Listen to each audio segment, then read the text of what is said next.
এইভাবে কিয়ামত পর্যন্ত উম্মতে মুহাম্মদীর মুমিনরা এই তসবির ওসিলা নিলে তাদের আমি বিপদ থেকে মুক্তি দান করতে থাকি। ও কাযালিকা নুনজিল মুমিনিন। তো খিজির আলাইহিস সালামের সঙ্গে সাক্ষাৎ হইল। উনি বললেন যে আপনাকে আল্লাহ যা ইলম দান করছে এগুলো আমাকে শিখাইবেন। বলে না, তুমি ধৈর্য রাখতে পারবে না। উনি কি বললেন যে হে মুসা, তোমাকে আল্লাহ এক ইলম দান করছে, আমাকে দান করছে না। আমাকে এক ইলম দান করছে যেটা তোমাকে দান করছে না, ইলমে বাতিন। 10 জাত ইলম জগতে আল্লাহ দান করছিলেন আদম আলাইহিস সালামকে এক ইলম, একটার নাম ইলমে আসমা, ইলমুল আসমা, যে কোন গাছের পাতা দিয়ে আপনি শাক খাইবেন, দিয়ে তরকারি খাবেন, কোন গাছের গোটা কাঁচা খাবেন, এগুলা কি কারোর বাপদাদা শিক্ষা দিছে না বৈজ্ঞানিকরা শিক্ষা দিছে না আদম আলাইহিস সালামকে আল্লাহ শিখাইয়া দিছিলেন?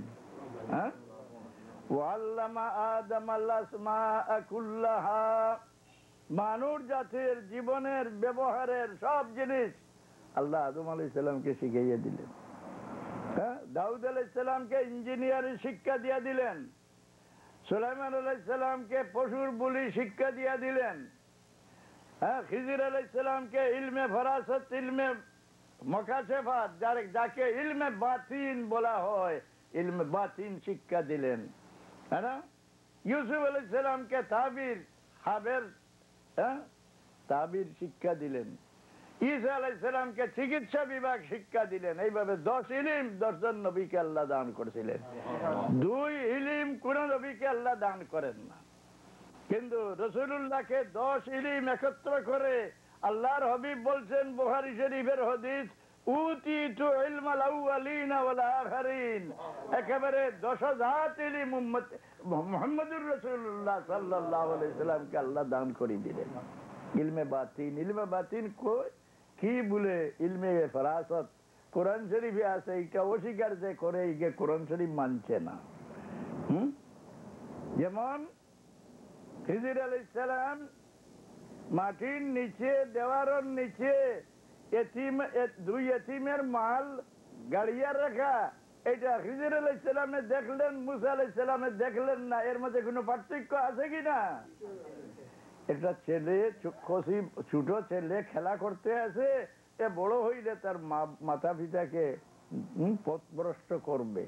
এই যে কেউ মনে করতে পারেন যে আমার ছেলে ভোলনা জমা তো ঢুকছে, আচ্ছা হ্যাঁ যাও, আমি ঠিকই থাকতে পারবে না, শেষ পর্যন্ত তোমার কানে ধরে নিয়ে যাইব, কোরআন শরীফের আয়াতে কয়। এই ছেলেকে উনি মেরে ফেললেন। এগুলা ইলমে জাহির না, ইলমে বাতিন। ইলমে বাতিন মানে না, পিরাকি যে মানে না, এই আয়াত মানলো নি এক মুসলমান থাকবে? মূল কারণ আমি কোনো সময় উল্লেখ করি, আমাদের পাহাড় এলাকায় একদল বাস করে, তাদের নাগা বলা হয়। নাগাকে আপনি জিজ্ঞাসা করেন যে হে মামা, তাদের সম্মানের শব্দ হইল তাদের মামা, হে মামা তোর ঘরে কি ঘি আছে? জিজ্ঞাসা করবো ঘি কি জিনিস? বলে দুধের থেকে বাইর হয়, হয়তো তোমার কাটি দিতে পারে। কে দুধে থেকে আবার বাইর হয় ঘি? কারণ তার বংশে কোনোদিন দুধ গরম করে খায় না, কাঁচা দুধ খায়। যার বংশে সবসময় কাঁচা দুধ খায় সে কি ঘি বুঝবে? পাড়ের নাগায় যদি বুঝলো না যে দুধের থেকে সর বাইর হয়, তার তো না ঘি বাইর হয়, তার কে বুঝানি সম্ভব হইল না। এই যে আপনার দ্বারে যে নাগা, এই নাগাকে আপনি বুঝাইতে পারবেন বলে শরীয়ত থেকে মারিফত আর একটা বাইর হয়, বুঝবে? ফিরা কি বুঝবে? এগুলো নাগার বংশ। দুরূদ শরীফ পড়ুন সাল্লাল্লাহু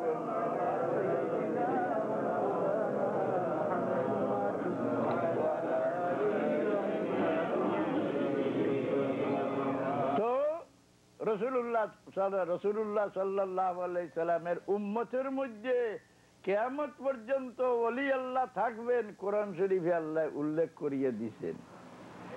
ইন্না আরসালনাকা শাহিদান ওয়া মুবাশশিরান ওয়া নাযীরান ওয়া দাঈয়ান ইলাল্লাহি বিইذনিহি ওয়া সিরাজাম মুনীরা। এ শেষ শব্দটা বুঝাই দিই, সারা বুঝানির দরকার নাই। আল্লাহ বলেন কে ইয়া রাসূলুল্লাহ, আপনাকে আমি নূরের একটা ল্যাম্প বানাই দিয়েছি। নূর অস্বীকার করে না? রসুলুল্লাহকে নূর বললে মুনাফিক যে সে কাঁপিয়ে উঠবে না? রসুলুল্লাহ নূর হবেন কিনা মাটির মানুষ। আর আল্লাহ বলে قد جاءكم من الله نور وكتاب مبين। তোমার আল্লাহর পক্ষ থেকে তোমাদের কাছে এক নূর পাঠাইছেন আর একটা কিতাব পাঠাইছেন। কিতাব কোরআন আর নূর মুহাম্মদুর রাসূলুল্লাহ সাল্লাল্লাহু আলাইহি ওয়াসাল্লাম। রাসূলুল্লাহকে নূর বললে তার জ্বর আসে। উনি নূর হবেন কিলা মাটির মানুষ, নাউযুবিল্লাহ।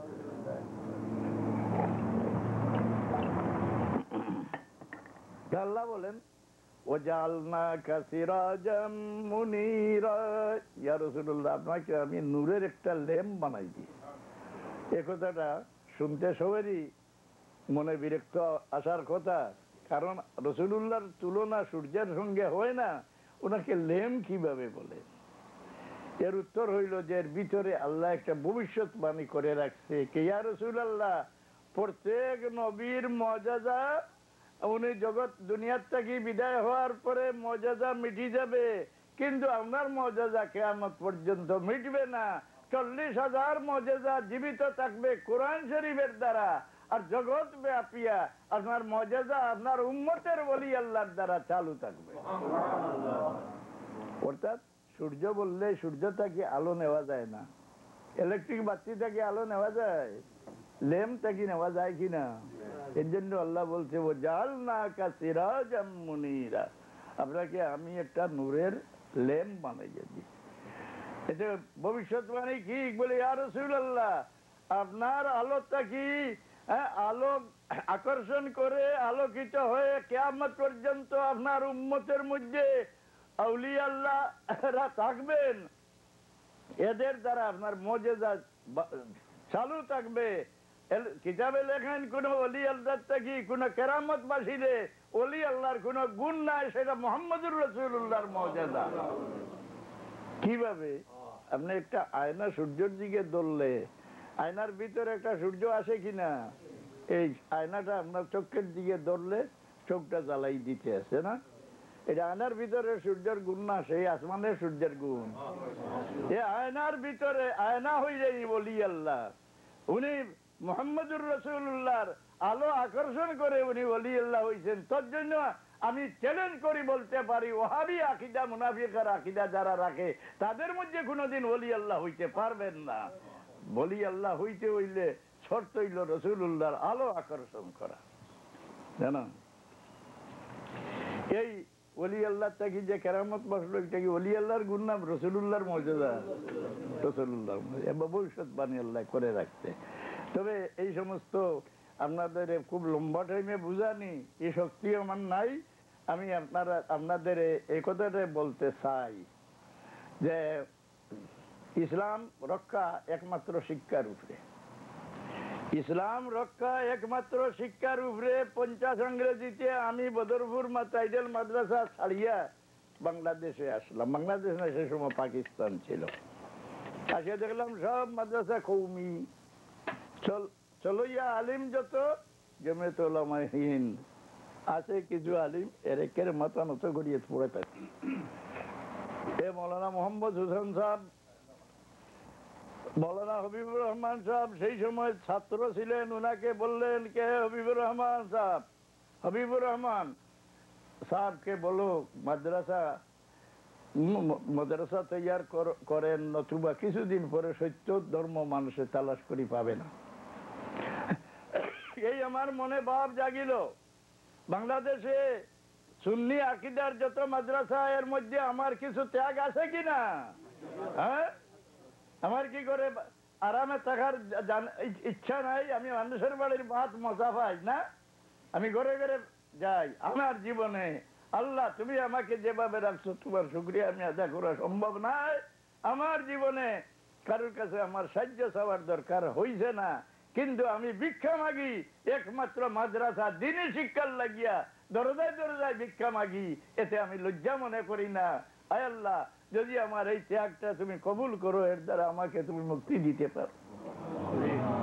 আমি আপনাদের এখানে আসার সাহস আমি করতে কোনো সময় প্রস্তুত ছিলাম না, কিন্তু যখন শুনলাম যেখানে একটা মাদ্রাসা সুন্নি আকীদার প্রস্তুত করার ইচ্ছা। আমার মৌলানা হবিবুর রহমান মুহাদ্দিস সাহেব বললেন যে সাহেব যদি আপনি গেলে একটু সাহায্য হয়, মানুষের এদিকে লক্ষ্য পড়ে একটা মাদ্রাসা হইলে অন্ধকার দেশটা উজ্জ্বল হয়ে যাবে। এই উদ্দেশ্যে আমি আসছি। আমার শেষ কথা হইল যে আপনারা সুন্নি আকীদার একটা মাদ্রাসা শিক্ষার উপরে ধর্মের রক্ষার একেবারে সম্পূর্ণ নির্ভর, তসবিহে জিকিরে আল্লাহর ইবাদতে ধর্ম রক্ষা করতে পারবেন না। এই মাদ্রাসার জন্য আপনারা যদি ত্যাগ স্বীকার করেন, আপনাদের বংশ তার দ্বারা উপকৃত হবে। সেদিন আমি বলছি এই জমিনের পিঠে গৌরবী বংশ কারা? সৈয়দ বংশের সঙ্গে কারোর তুলনা হইতে পারে না। সৈয়দ বংশ সবের